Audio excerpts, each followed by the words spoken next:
Dans le milieu depuis près d'une trentaine d'années maintenant, Paul Cuisset fait partie des figures importantes du jeu vidéo qui ont connu un succès certain dans les années 90, avec des titres comme Croisière pour un cadavre ou encore Flashback.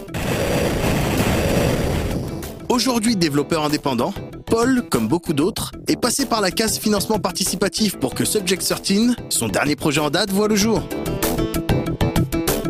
On a clairement là affaire à du point and click, un genre que Paul connaît évidemment très bien, à l'image des Voyageurs du Temps et autres Operation Stealth sur lesquels il a travaillé à l'époque.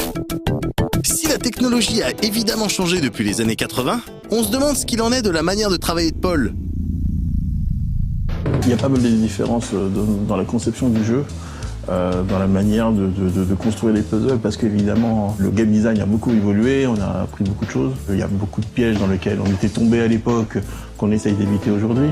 Et puis on essaye, je pense, avec un peu plus de maturité, de créer quelque chose qui se tient un peu mieux et un peu plus fini. Donc au niveau des tests, on fait beaucoup plus attention bien sûr qu'avant. À l'époque, on pouvait se laisser coincer par un petit pixel qu'on n'arrivait pas à trouver dans un coin de l'écran. Là aujourd'hui, on essaie de faire en sorte que ça arrive moins, même si peut-être que ça peut encore arriver, je sais pas. Donc oui, ça a beaucoup changé depuis.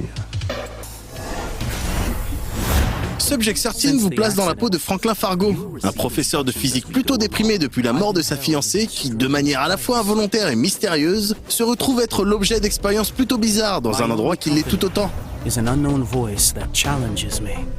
Un pitch qui a manifestement séduit suffisamment de monde pour que le projet se fasse financer sur Kickstarter. C'était d'ailleurs une première pour Paul, qui nous explique les raisons pour lesquelles il s'est tourné vers ce type de financement. La première raison, c'est l'indépendance. En fait, quand on est un petit studio, on essaye de faire des projets qui ont besoin d'être financés parce qu'il y a du développement, ça prend du temps. Et donc forcément, le système habituel est de passer par un éditeur. Le financement participatif permet en général d'éviter ça. Alors dans mon cas, c'est un peu particulier parce que Microïd édite le jeu, donc il y a un éditeur. Mais on avait envie de pouvoir passer un peu plus de temps, soigner les choses, puis d'avoir de l'input aussi des backers, des gens qui participent au financement. C'était une expérience aussi très enrichissante de ce côté-là, parce que ça nous a permis de régler avec eux les mécaniques du jeu, de passer du temps, faire venir des gens, les tester avec eux, les différentes solutions pour rendre le jeu meilleur. Et donc voilà, ça a combiné un peu les deux. Donc à la fois le côté effectivement aide financière et de l'autre côté la participation des gens, parce que je pense que c'est participatif parce que du coup les gens peuvent aussi participer au projet. Nous ont aidés et donc ça a permis de changer le jeu, l'améliorer. L'équipe a donc bénéficié d'une grande liberté dans la conception de son jeu. Et on n'a pas de mal à imaginer qu'après un remake de Flashback, vraiment moyen soit dit en passant, et conçu en collaboration avec le géant Ubisoft, Paul a eu envie de développer à nouveau sa propre sauce. Mais cette liberté a également des contraintes. Évidemment, quand on n'a pas d'éditeur derrière nous, ou un petit éditeur, forcément, au niveau de la communication, au niveau de toute la partie marketing, c'est forcément un peu plus compliqué en tant que développeur. Dans le fait de se retrouver justement aux commandes, c'est aussi un plaisir. C'est quelque chose qu'on faisait déjà au début. Moi, quand j'ai commencé les premiers jeux, on faisait les jaquettes nous-mêmes, on faisait les boîtes, on faisait tout. On retrouve un petit peu même si je ne suis pas allé jusqu'à faire les boîtes et les jaquettes sur ce Subject 13, mais c'est une expérience qui est très intéressante parce qu'elle montre qu'on peut faire finalement des jeux de manière indépendante et j'espère que ça peut fonctionner.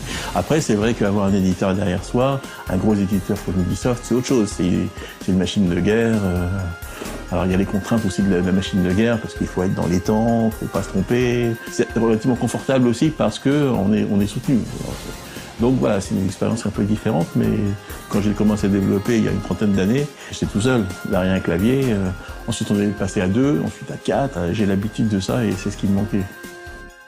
Avec tous ces projets de jeux vidéo qui foisonnent sur les sites de financement participatif, il peut être difficile pour des petites productions comme Subject 13 de se faire remarquer. La réussite de la campagne n'était d'ailleurs pas assurée, et lorsqu'on y regarde de plus près, on constate que près de la moitié de la somme récoltée a été fournie par seulement 5 personnes qui, du coup, possèdent un statut particulier auprès de Paul.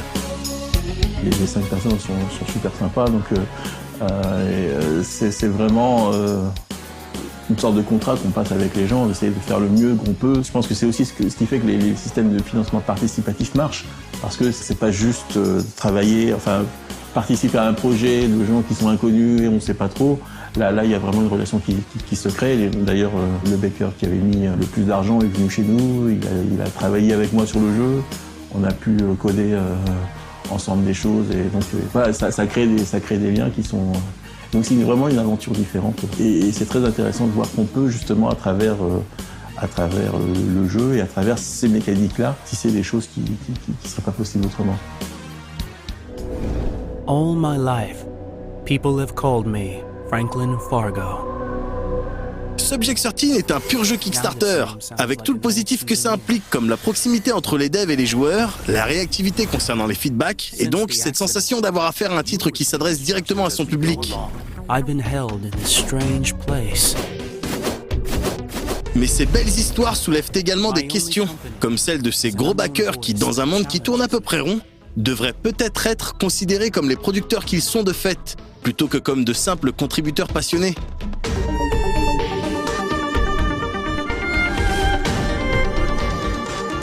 For that voice, I am only Subject 13.